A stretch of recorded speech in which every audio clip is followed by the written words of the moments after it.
મારા પપ્પા ST bus સ્ટેન્ડમાં driver નોકરી કરતા પોરબંદર, ત્યારથી હું એમને ઓળખું છું।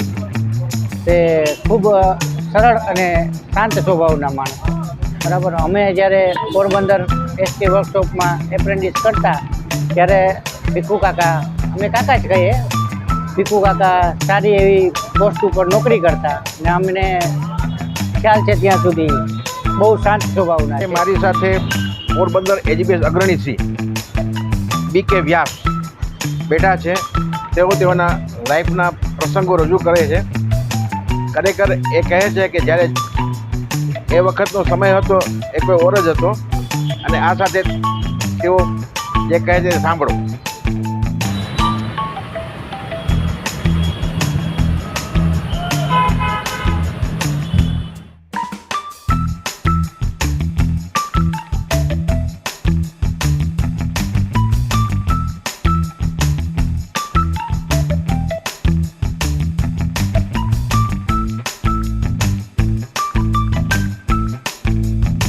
તો જલમ મારા ફાધર એક ચૂટિયાણા ફરસાણની દુકાન હતી।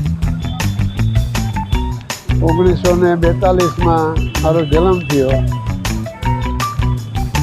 અને 2-2.5 વર્ષનો હશે ત્યારે મારા ફાધરની તબિયત બગડી અને જાંબુ આવ્યા અને ત્યાં ઓફ થઈ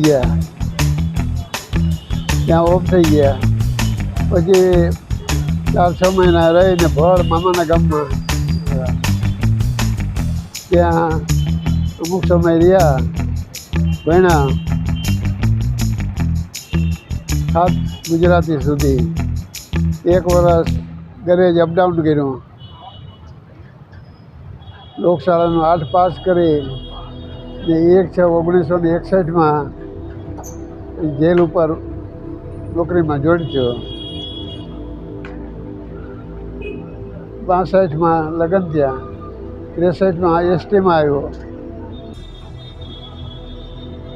બસ પોરબંદર ડેપો ઉપર રહ્યો, 12 વર્ષ નોકરી કરી। પછી ડ્રાઈવરમાં આવ્યો, વર્ષની ત્યાં પરીક્ષા આપી, ખાતાકી પાસ થયો। 10 વર્ષે લાઇન ચેકિંગ જુનાગઢનો ઓર્ડર આવ્યો અને પછી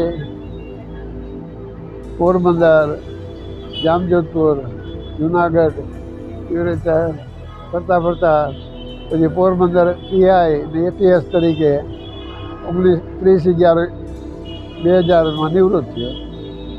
બસ કુલ નોકરી 39 વર્ષ થઈ, શાંતિથી બધી નોકરી પૂરી થઈ ગઈ।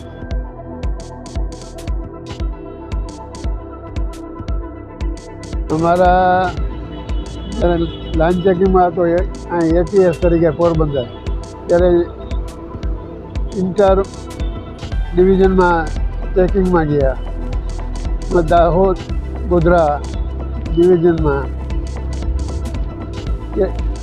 DPO તરીકે અમારે મહેન્દ્ર MD વ્યાસ, બીજા ઇન્સ્પેક્ટરો હતા।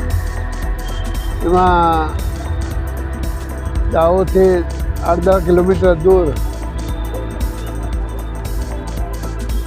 કેવો વીરપન્ના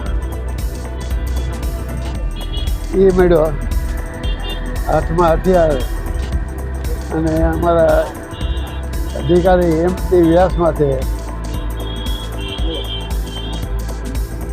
મારવા માટે જેને કર્યું, બસ એ રોકાવી, એસસીમાંથી મળ્યો અને રેકાજી કરતા જીપનો પાછળનો કાચ તોડી નાખ્યો। પબ્લિક ભેગી થઈ ગઈ અને સ્થળ છોડી નીકળી ગયા। અનુભવમાં એ થયો।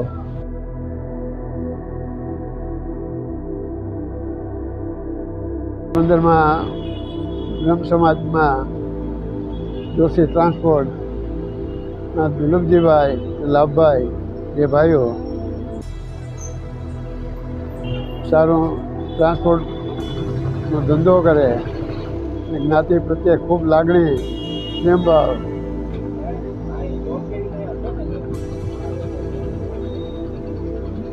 અને પોરબંદરની વાડી માટે તેની જગ્યા લીધી અને બાંધકામ કર્યું. ત્યારે વિજુભાઈ પણ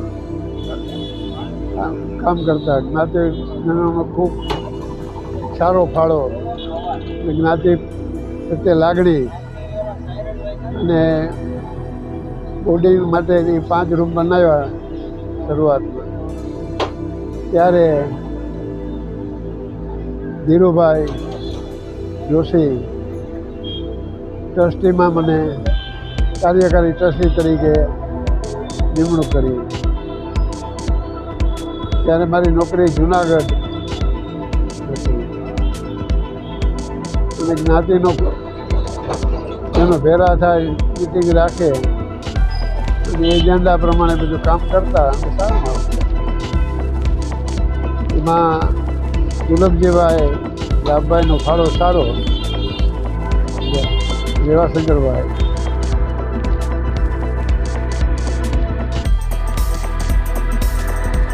ભવાની શંકર જમરાના વ્યાસ એ ધરમપુર તલાટી મંત્રી હતા અને બોર્ડિંગની જગ્યા એના ઓલામાં આવતી, એની અહીં મંજૂર કરાવી કલેક્ટરમાંથી અને આ લોકોને પૈસા ભરાવી ખૂબ મહેનત કરેલી એને પણ.